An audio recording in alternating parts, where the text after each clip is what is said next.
As-tu déjà entendu des gens parler d'actions en te disant « c'est trop compliqué pour moi ». Eh bien, devine quoi, c'est en réalité très simple. Aujourd'hui, je vais t'expliquer ce que sont vraiment les actions, comment elles fonctionnent et comment tu peux commencer à investir. Même si tu n'en as jamais acheté auparavant.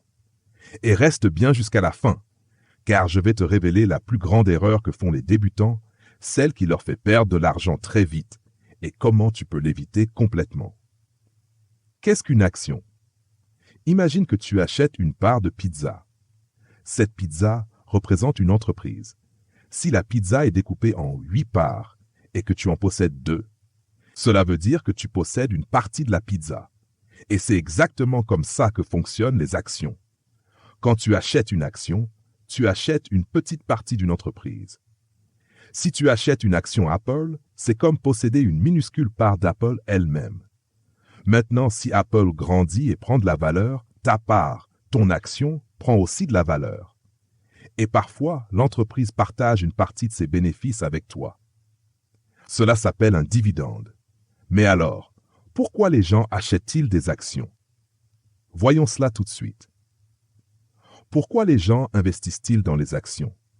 Quand tu laisses ton argent à la banque, il ne rapporte presque rien, peut-être 1 ou 2% par an. Mais le prix des choses augmente constamment. C'est ce qu'on appelle l'inflation. Ainsi, pendant que ton argent dort à la banque, il perd doucement de la valeur. Les actions, en revanche, peuvent croître beaucoup plus vite, parfois de 7 à 10% par an en moyenne. Cela signifie que ton argent augmente plus vite que l'inflation, t'aidant à acheter davantage à l'avenir.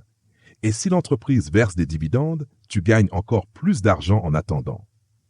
Mais comment gagne-t-on exactement de l'argent avec les actions? Voyons cela, car c'est là que la magie opère.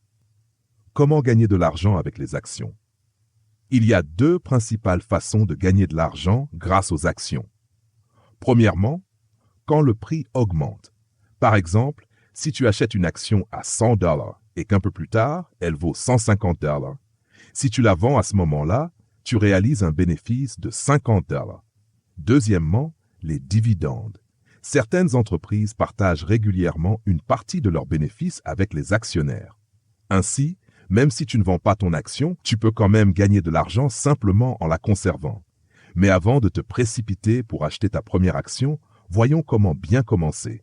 Car commencer du mauvais pied, c'est comme la plupart des débutants perdent de l'argent. Comment commencer à investir dans les actions? 1. Fixe-toi un objectif.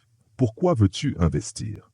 Pour ton avenir, tes enfants ou pour faire fructifier ton épargne? 2. Choisis une application ou un courtier. Cela peut être Robinhood ou l'application de trading de ta banque locale. 3. Commence petit. Tu n'as pas besoin de beaucoup d'argent, même $10 peuvent suffire pour acheter une fraction d'action. 4. Diversifie. Ne mets pas tout ton argent dans une seule entreprise. Si tu mets toutes les garnitures sur une seule part de pizza et qu'elle brûle, tu perds tout. Alors répartis. 5. Sois patient. Investir, c'est comme planter un arbre. Il faut du temps pour qu'il pousse. Et puisque l'on parle d'erreurs, voyons celles que les débutants font le plus souvent et comment les éviter.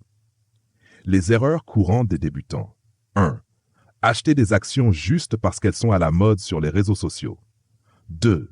Vendre trop vite quand le prix baisse. Souviens-toi, les prix montent et descendent, c'est normal. 3. Ne pas apprendre avant d'investir.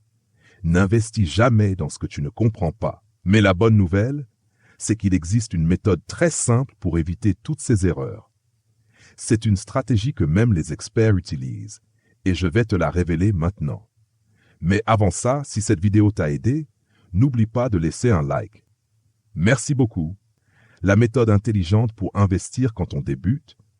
Au lieu d'essayer de choisir la meilleure action, beaucoup de débutants commencent avec ce qu'on appelle un fonds indiciel ou un ETF. Pense à ça comme ceci. Au lieu d'acheter une seule pizza d'un seul restaurant, tu achètes une pizza composée de petites parts provenant de nombreux restaurants. Si une part est mauvaise, les autres compensent. Cela signifie que même si une entreprise ne se porte pas bien, ton investissement global reste plus sûr et continue de croître avec le temps. C'est l'une des façons les plus intelligentes de commencer à investir sans stress ni prise de tête. Le meilleur moment pour commencer à investir, c'était hier. Le deuxième meilleur moment, c'est aujourd'hui. Regarde la prochaine vidéo pour comprendre ce qu'est un fonds indiciel ou un ETF.